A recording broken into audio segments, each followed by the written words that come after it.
I made a mistake somewhere along the line. I know that now. Not the kind of mistake you can point to on a calendar, not a single bad decision or one wrong turn. It was the kind that builds slowly, quietly, the way rust forms on iron. You don't see it happening. You only notice it when something breaks. My name doesn't matter much to this story. What matters is that I'm 64 years old.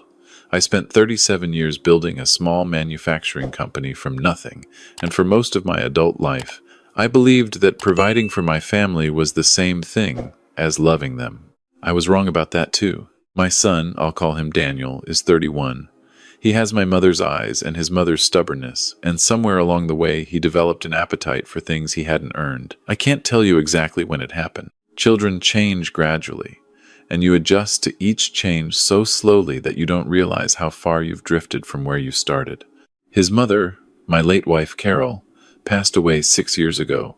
Pancreatic cancer. Fast and merciless, the way that disease tends to be. She was gone 11 months after diagnosis. Daniel took it hard. We both did. But grief does different things to different people. For me, it made me want to hold tighter to what remained. For Daniel, I think it made him feel like the world owed him something in return for what it had taken. I don't say that to be cruel. I say it because it's true, and I spent too many years avoiding the truth about my son. Carol and I had built something real over the course of our marriage.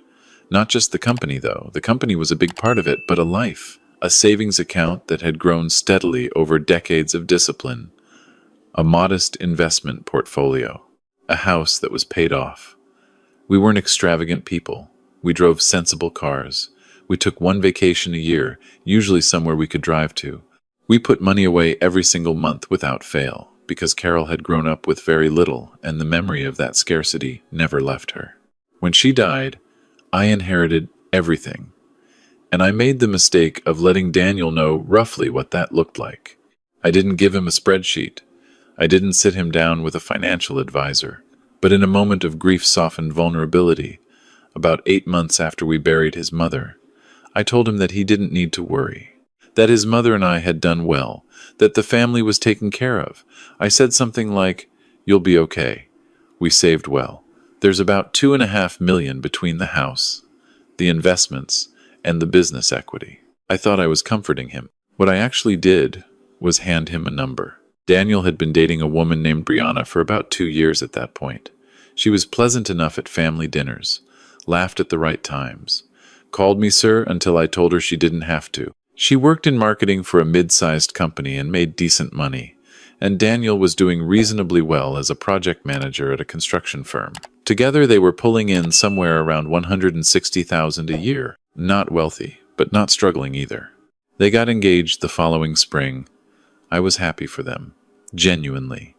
I'd worried after Carol died that Daniel would withdraw further, that grief would make him solitary. Seeing him want to build something with someone gave me hope. I contributed $50,000 toward the wedding. It was a significant amount, and I gave it freely, without conditions. Brianna's parents were present at the wedding, but offered very little financially. I heard through Daniel that her father had some money but was, in his words, careful with it. I didn't press the issue. It wasn't my business, and I didn't want money to cast a shadow over what should have been a celebration. The wedding was beautiful. I danced badly and cried a little when no one was looking. I thought about Carol every minute of it. 18 months after the wedding, Daniel called me on a Tuesday evening. He asked if I could come see something that weekend. He had a surprise, he said. His voice had a particular quality to it, excited but controlled, the way it used to sound when he was a teenager and wanted something expensive and had rehearsed his pitch. I drove out on Saturday. He and Brianna had moved to a suburb about 40 minutes from my house, and I assumed the surprise involved something domestic, a new piece of furniture, maybe, or news about a pregnancy. That last thought made me drive a little faster. They met me in front of a house. Not their house, not the townhouse they were renting. A different house entirely. A large, new construction property in a gated development called Weston Reserve. 4 bedrooms, 3.5 baths, a 3-car garage, and a kitchen that looked like it belonged in a magazine. The kind of house you see and immediately understand is designed to make you feel like you've arrived somewhere. The listing price, which I would learn later, was $1,100,000. Daniel was grinning. Brianna was standing slightly behind him, with her arms crossed, and a smile that didn't quite reach her eyes. "What do you think?" Daniel said. I walked through it. I was polite. I admired the countertops and asked reasonable questions about the neighborhood and the school district, even though my grandchildren did not yet exist. And the entire time, something in my stomach was tightening because I knew my son. I knew that particular quality of enthusiasm. I knew he hadn't brought me here just to share good news. We sat on the back patio afterward. Brianna went inside to get water, and Daniel leaned forward with his elbows on his knees, the way he used to sit when he was about to ask me something he knew was complicated. "Dad," he said, "we want to put in an offer." I waited. "The monthly payment on this, with our income and the down payment we've saved, it's going to be tight. Really tight. Like uncomfortable tight." He paused. "If you could help us with the down payment, it would change the whole picture. We're thinking about $400,000. That would bring the mortgage down to something manageable." I heard the number and I kept my face neutral. $400,000. He said it the way you say a number when you've been rehearsing, saying it long enough that it stopped sounding large to you. "That's a significant ask," I said. "I know. But Dad, you have it, and this is a real investment. Property in this area appreciates. You'd basically be investing in our future." "I noticed," he said, "you'd be investing, as if my gift would function as a financial instrument that returned something to me. I noticed that. I didn't say anything about it." "Let me think about it," I told him. Brianna came back with the water. We talked about the neighborhood for a while, about their plans for the space, about a home office Daniel wanted to build in one of the extra bedrooms. They were warm and enthusiastic, and by the time I drove home, I felt the particular exhaustion that comes not from physical effort, but from managing your own emotions for several hours straight. I thought about it for 2 weeks. I talked to my financial advisor, a careful man named George who had known Carol and me for 15 years. George listened to the whole thing and then asked me a question I've turned over many times since. "Are you doing this because you want to, or because you feel like you're supposed to?" I didn't have a clean answer. What I did have was a set of numbers. Daniel and Brianna's combined income was around $160,000. A mortgage on a $1.1 million home, even with a substantial down payment, would consume a portion of their monthly income that left very little room for anything unexpected: a job loss, a medical bill, a car repair. They were not buying at the edge of their comfort zone. They were buying well beyond it and expecting me to build a bridge over the gap. I also did the math on what $400,000 meant to me, not symbolically, literally. I was 62 at the time, recently retired, living off a combination of investment income and a modest draw from the partial sale of my company. $400,000 was not money I couldn't spare, technically, but it was money I would never recover. At my age, that kind of capital doesn't regenerate. It goes and it stays gone. I called Daniel on a Thursday night. I told him I'd thought carefully about his request and I wasn't going to do it. The silence on the other end of the line lasted long enough that I thought the call had dropped. Then, "You're serious." "I'm serious," I said. "I love you. I want you to succeed. But this house is outside what you can afford, and me filling the gap isn't helping you. It's just making it possible for you to overreach. If you want to buy a house, buy one that fits your income." He didn't yell. That surprised me. He said in a very controlled voice that he thought that was deeply disappointing given what you have and what we're trying to build as a family. He said he'd talk to Brianna and call me back. He didn't call back for 3 weeks. When he did, it was not to continue the conversation. It was to tell me that they had decided to make the offer anyway, that they had managed to scrape together enough for a smaller down payment, and that the monthly payment was going to be difficult, but they believed in the investment. I wished him well. I meant it. They closed on the house in the fall. For about 5 months, things were quiet.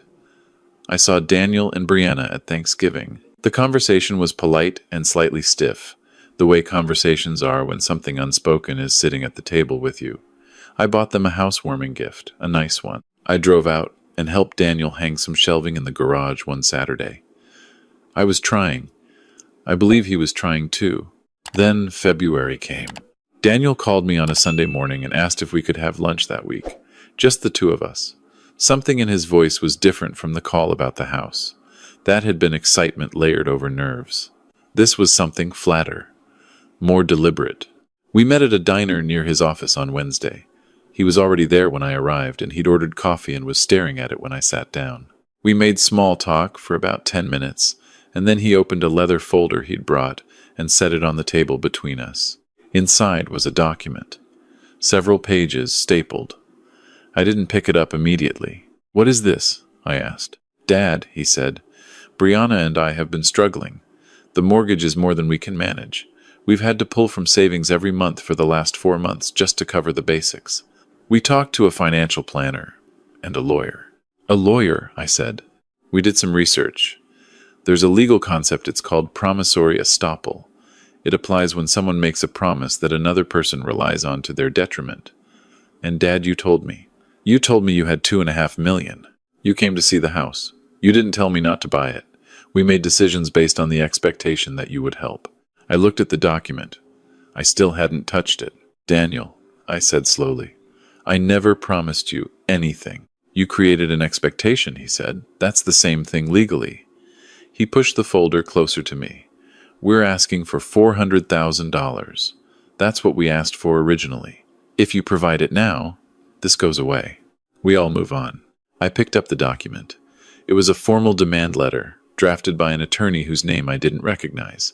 It laid out a theory of promissory estoppel, referenced my disclosure of my net worth, referenced my presence at the house viewing as implied encouragement, and demanded $400,000 within 30 days, or threatened legal action seeking damages of $800,000, which the letter described as covering the full cost of financial hardship, emotional distress, and consequential losses. $800,000, twice what they were asking for, double the original number, as if my refusal had compounded interest. I set the letter down.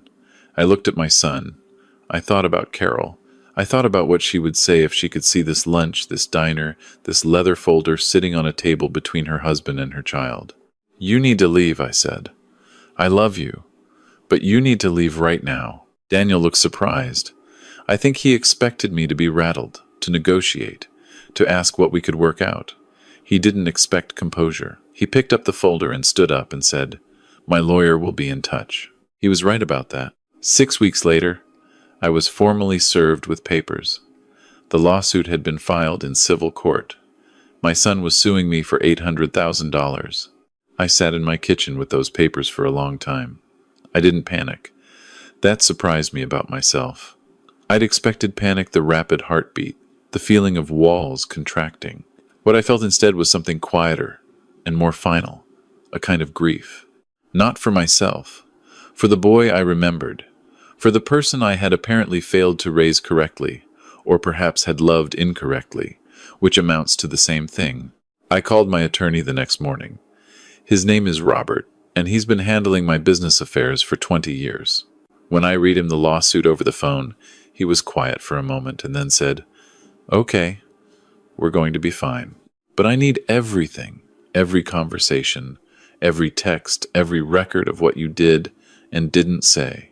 I gave him everything. Robert's assessment, delivered over a 3-hour meeting the following week, was methodical. The promissory estoppel argument was weak, he said, because promissory estoppel requires a clear and definite promise, not a general disclosure of wealth.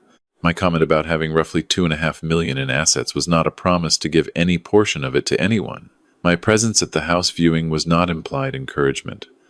I had come when asked, had not expressed approval of the purchase, and had formally declined to contribute when asked directly. The demand letter's math, doubling the original ask, was what Robert called a pressure tactic, a way of making the original demand seem reasonable by comparison. "They're hoping you settle," he told me.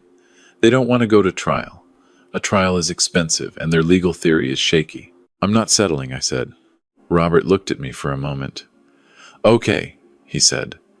"Then we fight it." The months that followed were the most surreal of my life, and I had already lived through the months of watching my wife die. This was different. That had been grief without agency, something happening to me that I could not stop. This was grief with a calendar.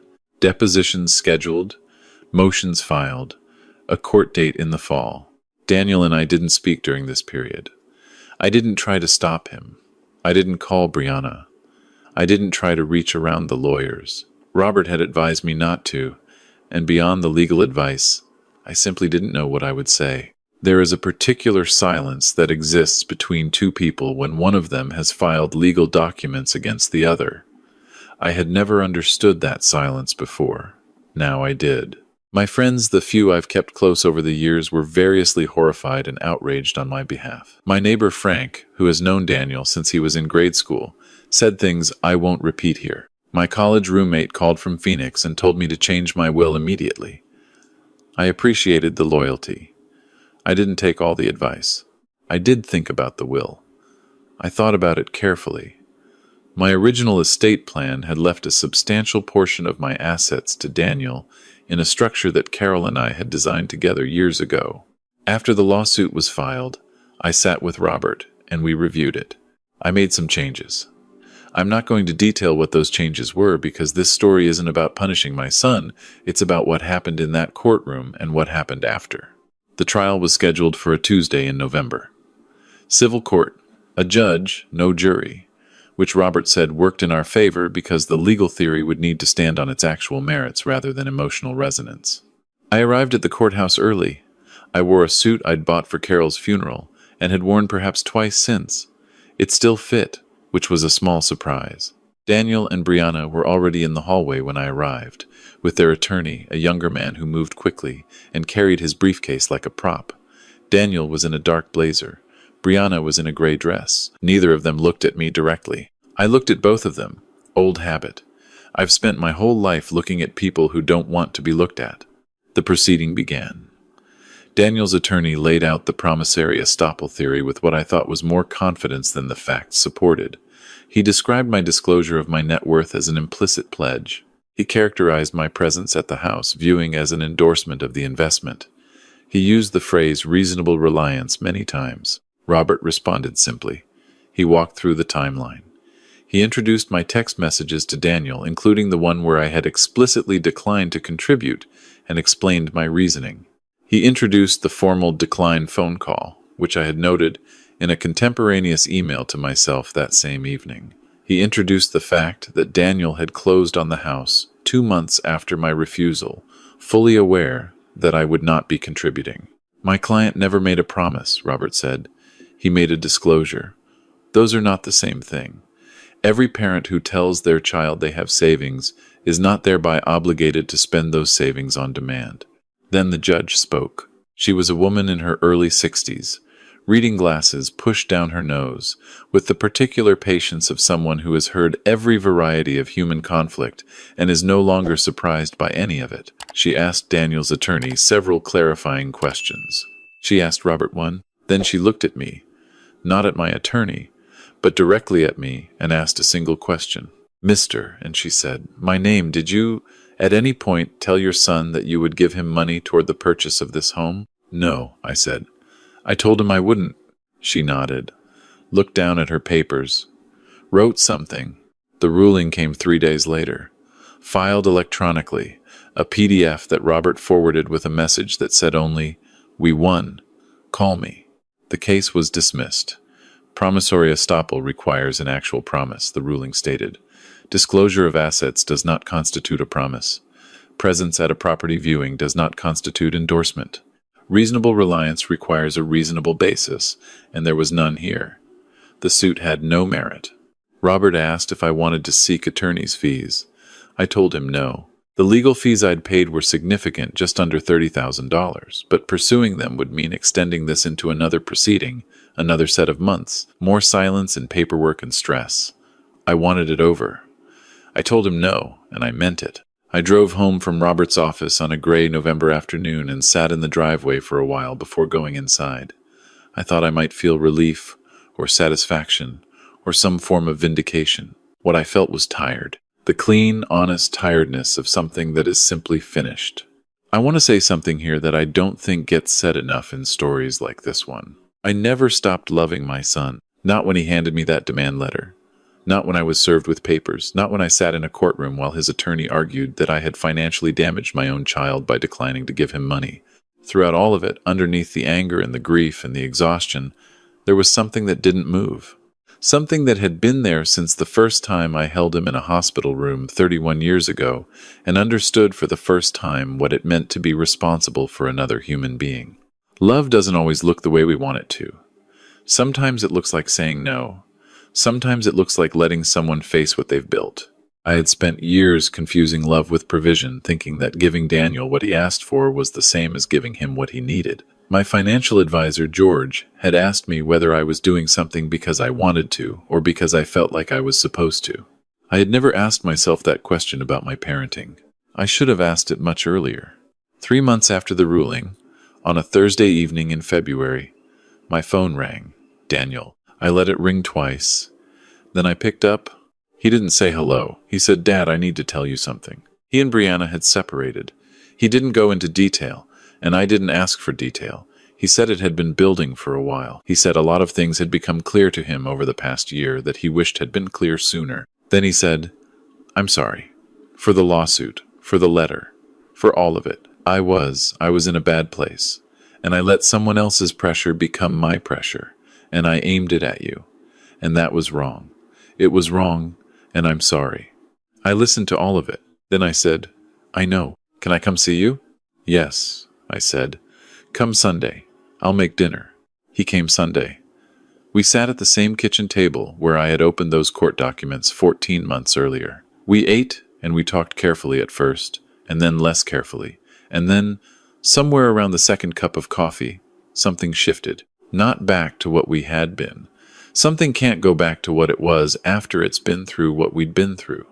But something new, something that had, at its foundation, a kind of honesty we hadn't had before. He told me that Brianna had been the primary driver behind the legal strategy, that she had found the attorney, done the research on promissory estoppel, convinced Daniel that they had a legitimate claim. That Daniel had known, on some level, that it was wrong, but had been too deep in the situation to see clearly. I didn't use any of that to make myself feel better. It wasn't relevant. Whatever Brianna's role, Daniel had signed his name to those documents and walked into that courtroom. Responsibility doesn't get transferred by pointing at someone else. But I also understood it. I've been 64 years old for less than a year, and already I understand more clearly than I did at 31. How easy it is to let someone you love and someone you're afraid of disappoint pull you into decisions that aren't really yours. I'm not sure I would have done much better at his age. We talked about the house. They were working on a plan to sell it, he said. The math had never worked, and both of them had known it and had bought it anyway, on a kind of optimistic stubbornness. He was moving into an apartment closer to the city, starting over in the way that people in their early 30s still can, which is a mercy of timing that doesn't last forever. I told him the one thing I hadn't said during any of the preceding year, because there hadn't been space to say it. "I would have helped you," I said. "Not with that house. That house was the wrong decision for reasons that had nothing to do with me. But if you'd come to me and said, 'Dad, we want to buy something we can actually afford and we need some help getting there,' I would have helped. That offer still stands. When you're ready." He looked at me for a long time across that kitchen table. "Why didn't you say that?" he asked. "Because you didn't ask me that," I said. "You told me what you needed. There's a difference." He nodded slowly. He looked, in that moment, younger than 31, and older than I'd seen him look in a long time, both at once. Like someone who has been through something and is still standing, which is, when you think about it, the only kind of person worth being. We cleared the dishes and he helped me wash them, the way he used to when he was a teenager, and it was his designated chore. We stood at the sink and didn't talk much, and it was the most comfortable silence we'd had in years. He left around 9. Hugged me at the door. A real hug, not the kind you give at family functions where everyone is performing warmth for an audience. The kind that means something. I stood on the porch and watched his car back out of the driveway and turn down the street. The night was cold, clear. The kind of cold that makes everything sharp, the edges of houses, the shadows under trees. I stood there longer than I needed to. I thought about Carol. I thought about the 37 years we had spent building something careful and lasting. I thought about all the times she had said no to me, firmly and without apology, and how those refusals had been, in retrospect, some of the greatest acts of love in our marriage. I hadn't always seen them that way in the moment. That's the problem with love that has standards. It doesn't always feel like love when you're on the receiving end of it. There's something I've learned, something I wish I had understood when Daniel was still young enough that it would have changed the way I raised him. The most dangerous thing you can do for a child is make life too easy. Not because hardship is good for its own sake, but because a life without resistance is a life without muscle. You never find out what you're made of until something pushes back. I made things too easy for too long. I don't say that to punish myself. Carol and I both made that mistake. From the same place of love, and love that comes from the wrong place is still love. But the mistake happened, and my son carried the consequences of it into his 30s, and eventually across a courtroom. And here's the part that matters. We're still here, both of us. He's starting over in an apartment with a used sectional and a new perspective. I'm in the same house, cooking Sunday dinners, watching the season change in the yard Carol planted 20 years ago. It's not the story I would have written for us, but it's the one we lived, and we lived through it, and that counts for something, more than something. If you're a parent watching this and your child has asked you for something you know in your gut you shouldn't give, hear me. The word no is not a failure of love. Sometimes it is love, in its most difficult and most honest form. Your child will not thank you for it immediately. They may not thank you for it for years. They may put you through things that would break a lesser person. But on the other side of all of it, if you hold your ground and keep your heart open at the same time, which is the hardest combination of things a human being can hold, there is the possibility of something real. Not repaired. Not the same. Real. That's all I have to offer. That and this. Call your kids. Even the ones who've made it hard. Especially those ones. I'm going to go make dinner.